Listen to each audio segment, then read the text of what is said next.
Sir నమస్కారం sir. నమస్తే అండి. సార్ ఇద్దరు పిల్లలుంటేనే స్థానిక సంస్థల ఎన్నికల్లో పోటీకి అర్హులు అన్న ఒక చట్టాన్ని తీసుకొస్తామని చెప్పేసి చంద్రబాబు నాయుడు గారు అనౌన్స్ చేశారు సార్. అంటే ఇద్దరు పిల్లలుంటే మాత్రమే అర్హులు అన్న చట్టం అనేది ఏ విధంగా చూస్తారంటారు? ఖచ్చితంగా జనాభా పెరుగుదలపైనే దృష్టి పెట్టాలి, సంపద సృష్టితో పాటు అని కూడా ఆయన మెన్షన్ చేశారు. ఇప్పుడు జనాభా అంటే ఇండియాలో బాగానే ఉంది గదా! ఇప్పుడు ఎందుకు ఈ ప్రత్యేకంగా జనాభా పెరుగుదల పైన దృష్టి పెట్టాలని చంద్రబాబు నాయుడు గారు అన్నారు? దీనికేమన్నా ప్రత్యేకమైన కారణం ఉంటుందా? మరి ఆయన తీసుకున్న ఈ నిర్ణయం పైన మీ ఒపీనియన్ ఏంటి సార్? అంటే జనాభా పెరుగుదల ఉంది. జనాభా సఫిషియెంట్‌గానే ఉంది. హ్మ్. కానీ ఏజ్ వైజ్ చూస్తే, ఏజ్ వైజ్ సెగ్మెంటైజ్ చేసి చూస్తే ఒక ఏరియాలో తక్కువుంది. ఎక్కడ తక్కువుంది? యవ్వనంలో ఉన్నటువంటి యంగ్ పీపుల్, చిన్నపిల్లలు తగ్గుతున్నారు. అంటే అటునుంచి అంటే ఉత్పత్తి లేదు, తగ్గుతోంది. ఈ తగ్గటం వల్ల ఏం జరుగుతోందంటే ఆ ఏరియాలో ఆ గ్రూప్‌లో చాలా తక్కువ మంది ఉన్నారు. 30లు దాటిన వాళ్ళు ఉన్నారు. 40, 60 మధ్యలో వాళ్ళు ఉన్నారు. 60-90 వరకు ఉన్నారు. యాక్టివ్ రోల్స్ ప్లే చేస్తున్నారు. యాక్టివ్‌గా ఉన్నారు జనాలు. అంటే ఒక రకంగా ఇది ఆయు ప్రమాణం పెరుగుట అంటారు. పెరిగింది. పెరగటం వలన గతంలో ఎలా ఉండేది, 60 అనేది క్లోజింగ్ డేట్‌గా ఉండేది. కానీ ఇప్పుడు 70 తర్వాత మాత్రమే వృద్ధాప్యం అంటున్నారు. 70-80 మధ్యలో వృద్ధాప్యం అనేటువంటి ఒక అభిప్రాయం నడుస్తోంది. ఇప్పటికీ వాళ్ళు పనిచేస్తున్నారు, యాక్టివ్‌గానే ఉంటున్నారు. ఇది కీలకంగా మారిపోయింది. ఇది కాదు కదా, ప్రోగ్రెస్‌లోకి వెళ్ళాలంటే యంగ్ బ్లడ్ రావాలి కదా, దానికి అవకాశం లేకుండా పోతోంది. ఈ ఏరియాలో స్ట్రాంగ్గా ఉంది కానీ ఆ ఏరియాలో వీక్ అవడానికి కారణం ఏమిటి అంటే రకరకాల రీజన్స్ ఉన్నాయి. రకరకాల రీజన్స్లో ఒకటి వివాహ వ్యవస్థ, దాని తాలూకా వైఫల్యాలు, అలాగే పెళ్ళిళ్ళలో జరుగుతున్నటువంటి అంటే పిల్లలు కనటము, వాళ్ళ పోషణకు సంబంధించి ఎలా వ్యవహరించాలి అనే దానికి సంబంధించినటువంటి గందరగోళాలు అనేకం కంట్రిబ్యూట్ చేసి విడిపోతున్న వాళ్ళ సంఖ్య ఎక్కువ ఉంది. అలాగే కలిసి లివింగ్ టుగెదర్లు ఇవన్నీ నడిచిపోతున్నాయి. ఎక్కడా కూడా పిల్లల్ని కనటం అనేది గతంలో లాగా లేదు. వాతావరణం, రెస్పాన్సిబిలిటీ ఎవరు తీసుకోవాలి, ఇలాంటి అనేక ప్రశ్నలు ముందుకు వచ్చేస్తున్నాయి. అంటే మారిన సమాజం తాలూకా ఇన్ఫ్లుయెన్స్ వలన అక్కడ బర్త్ లేదు, అక్కడ డెవలప్మెంట్ లేదు. దీంతో అక్కడ వాక్యూమ్ ఉంది. ఆ వాక్యూమ్ని ఫిల్ చేయకపోతే చాలా సెక్టార్లు ఇబ్బందుల్లో పడతాయి. ఉదాహరణకి ఎడ్యుకేషన్ గురించి మాట్లాడాడు ఆయన, చంద్రబాబు గారు. ఎడ్యుకేషనల్ సెక్టార్లో పరిస్థితి బాగాలేదు అన్నాడు. ఎందుకు బాగాలేదు అన్నాడంటే ఇప్పుడు అనేక కార్పొరేట్ స్కూళ్ళకి వ్యాపారం అభివృద్ధి చెందాలంటే పిల్లలు కావాలి కదా, పిల్లల్ని కని వాళ్ళ కోసం కనాలి, వాళ్ళ కోసం డబ్బులు సంపాదించాలి, వాళ్ళ కోసం కట్టాలి. అప్పుడు కదా రొటేషన్లోకి వచ్చేది డబ్బులు. అందుకని ఈ సెగ్మెంట్లో పెట్టుబడులు పెట్టున్నారు. ఇప్పుడు ఏ ఏజ్ గ్రూప్లో అయితే తక్కువ మంది ఉన్నారో ఆ ఏరియాలో పెట్టుబడులు పెట్టున్న వాళ్ళ పరిస్థితులు ఏమిటి అనేది ప్రశ్న. అందుకని మీరు పిల్లల్ని కనండి అంటున్నాడు ఆయన. పిల్లల్ని కంటే ఇప్పుడు ఇంతకుముందు చంద్రబాబు నాయుడు గారు గతంలో ఉమ్మడి రాష్ట్రానికి ముఖ్యమంత్రిగా ఉన్న 95 ఆ టైంలో 95 నుంచి ఆయన రూల్ చేసినటువంటి 2003 వరకు ఆయన ఒక నినాదం ఇచ్చాడు, మేమిద్దరం మాకొక్కరు అనే నినాదం చంద్రబాబు నాయుడు గారి క్రియేషనే. ఓకే, అప్పటికి అది నడిచింది. ఇప్పుడు ఆ ఏరియాలో వాక్యూమ్ ఉండటంతో ఇక్కడేమో ఖర్చు ఉంటుంది, ఇక్కడ ఒక బిజినెస్ నడుస్తుంది, ఏది ఓల్డ్ ఏజ్లో. అక్కడ హాస్పిటల్స్, ఆ వ్యాపారం నడుస్తుంది. ఇంకో చోట ఇంకొక వ్యాపారం, పబ్బులు వ్యవహారం ఇంకొక సెగ్మెంట్లో నడుస్తుంది, ఇంకొక సెగ్మెంట్లో ఇంకో బిజినెస్ నడుస్తుంది. ఇక్కడ జనం లేరు. ఆ సెగ్మెంట్లో జనం లేకపోతే చాలా సెక్టార్లలో క్రైసిస్ మొదలవుతుంది. దాన్ని హ్యాండిల్ చేయటం గవర్నమెంట్కి ఇబ్బంది అవుతుంది. అందుకని ఆయన ఇంకొక మాట అన్నాడు, సంపద సృష్టించడంతో పాటు ఆ సంపద పంచడానికి పిల్లలు ఉండాలి కదా అని. సంపద సృష్టిస్తున్నానని ఆయన చెప్తున్నాడు. సంపద సృష్టి అవుతుందా లేదా అనేది ఎవరికి గొడవ వాడిది ఉంది అక్కడ.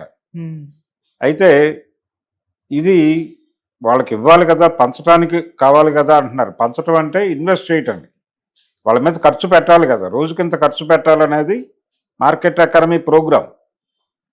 అందుకని నేను పిల్లాడిని కనేసి ఇంట్లోనే చదివించుకుని వాడిని అన్ని విధాలుగా పనికొచ్చేవాడిగా డిజైన్ చేస్తానంటే కుదరదు. గతంలో కుదిరేది, ఇప్పుడు కుదరదు. ఇప్పుడు మీరు ఎట్టి పరిస్థితుల్లోనే అన్ని స్కూల్కి పంపాలి, నెలకింతని కట్టాలి, అక్కడ రోజుకింతని కట్టాలి, రోజుకింత ఖర్చు పెట్టాలి వాడి మీద. రోజు వాళ్ళు ఒక డిజైన్ ఇస్తారు, అది కొని ఇది కట్ చేసి దాని మీద అంటించి ఇంకో దాని మీద అంటించి ఇలాగే.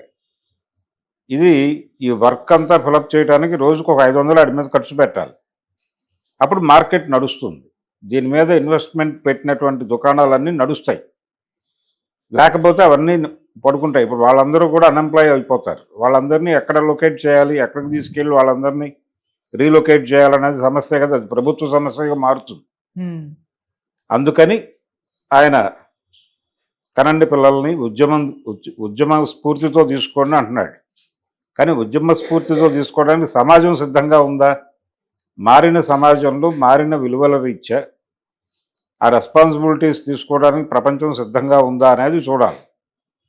అందుకని వైఎస్ రాజశేఖర రెడ్డి గారు ఒక మాట చెప్పేవాడు. ఆ రోజుల్లో ఎయిడ్స్కి సంబంధించిన ఆశా క్లాసెస్కి హాజరైనప్పుడు ఆయన ఒక మాట చెప్పేవాడు. అంటే ఇక్కడ దీన్ని కంట్రోల్ చేయటం అనేది మనం చెప్తున్నాం, కానీ అది కాదు, ధార్మికత, ఆధ్యాత్మికత దీన్ని కంట్రోల్ చేయాలనే ఒక మాట చెప్పేవాడు ఆయన. ఇప్పుడు చంద్రబాబు నాయుడు గారు కూడా అలాంటి స్టేట్మెంట్లు ఏవో ఇవ్వబోతాడు ఈరోజు రేపు.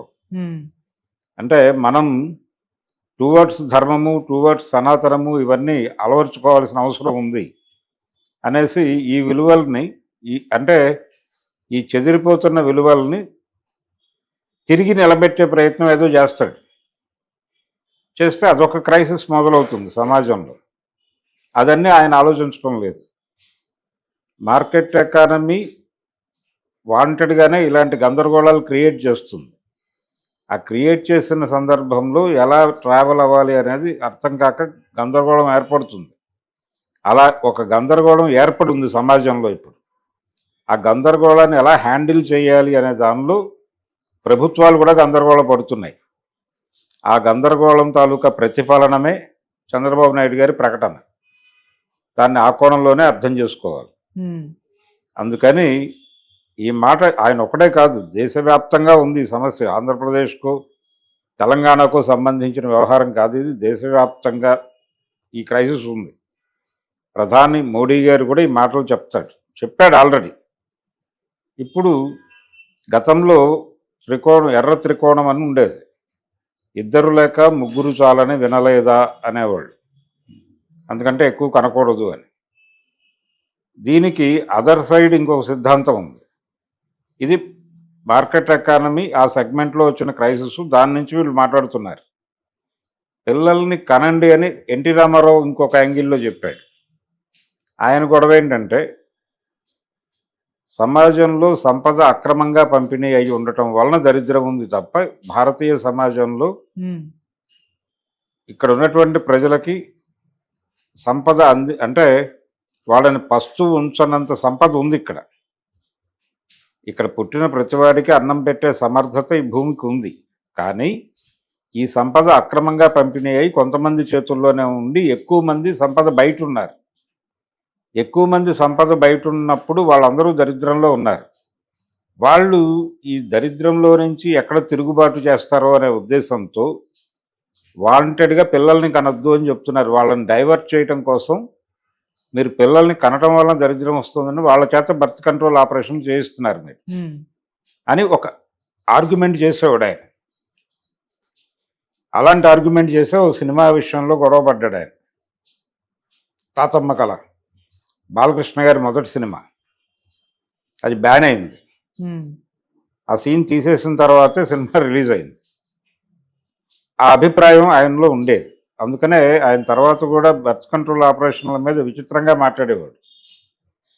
ఒకవైపు కాంగ్రెస్ పార్టీనేమో యుద్ధ ప్రాతిపదిక మీద జనాభా నియంత్రణ ఉంది, జనాభా సంక్షేమం అని తర్వాత మార్చారు. రాజనారాయణ గారు వచ్చాక మార్చాడు, జనాభా సంక్షేమం శాఖ అని మార్చాడు. నేను ఇందిరాగాంధీ గారి రోజుల్లో జనాభా నియంత్రణ శాఖే అది. కాబట్టి ఈ ఏరియాలో ఒక్కొక్కళ్ళకి ఒక్కొక్క అభిప్రాయం ఉంది, కానీ అదంతా ఆ జమానా. అప్పుడు ఇక్కడ క్రైసిస్ లేదు. అక్కడేమో పిల్లలు పుట్టేవాళ్ళు ప్రభుత్వ స్కూళ్ళలో చదువుకునేవాళ్ళు, అది ఎవరికి సంబంధించిన గొడవ. ఆ తర్వాత సెగ్మెంట్లో సంపద సృష్టిలోనూ మరొక దానిలోనూ పనిచేసేవాళ్ళు వాళ్ళు యాక్టివ్గా. పని చేద్దామంటే పని దొరికేది కాదు అప్పుడు, అదొక సమస్య. ఈ పుట్టినటువంటి పిల్లలు చదువుకుని నిరుద్యోగులుగా మార్కెట్లోకి వస్తే వీళ్ళకి ఉద్యోగాలు దొరక్క అదొక సంక్షోభం. ప్రభుత్వం ఆ సంక్షోభాన్ని ఎలా హ్యాండిల్ చేయాలో అర్థం కాని పరిస్థితుల్లో మీరు కనకండి అని చెప్పేది. అందుకని అది అవసరమైంది. ఇప్పుడు ఒక సెగ్మెంట్లో కస్టమర్లు లేరు, ఖర్చు పెట్టేవాళ్ళు లేడు, అందుకని క్రైసిస్ మొదలైంది. అందుకని ఇది అడ్రస్ చేయడానికి పిల్లల్ని కనండి అంటున్నారు. ఇదే సారూప్యత. అందుకని మారిన సమాజంలో అభిప్రాయాలు మార్చుకోవటం, అలాగే స్ట్రాటజీలు మార్చుకోవటం అనేది, వ్యూహాలు మార్చుకోవటం అనేది అవసరం. అట్లా ఇప్పుడు కొత్త నిర్ణయంతో బాబు గారు ముందుకొచ్చి మేమిద్దరం మాకొక్కరు అనే నినాదం నుంచి మేమిద్దరం మాకిద్దరు అనండి, మేమిద్దరం మాకిద్దరు, లేకపోతే మాకు ముగ్గురు, మాకు నలుగురు అన్న ఇబ్బంది లేదు అంటున్నాడు ఇప్పుడు ఆయన. అని ఈ మధ్య పవన్ కళ్యాణ్ చాలా సందర్భాల్లో నాకు ఇంతమంది పిల్లలు అనే మాట ప్రస్తావిస్తున్నాడు ఆయన ప్రత్యేకంగా. దాని వెనకాల కూడా ఉద్దేశం ఇదే. ఇలా నడుస్తోంది ప్రపంచం.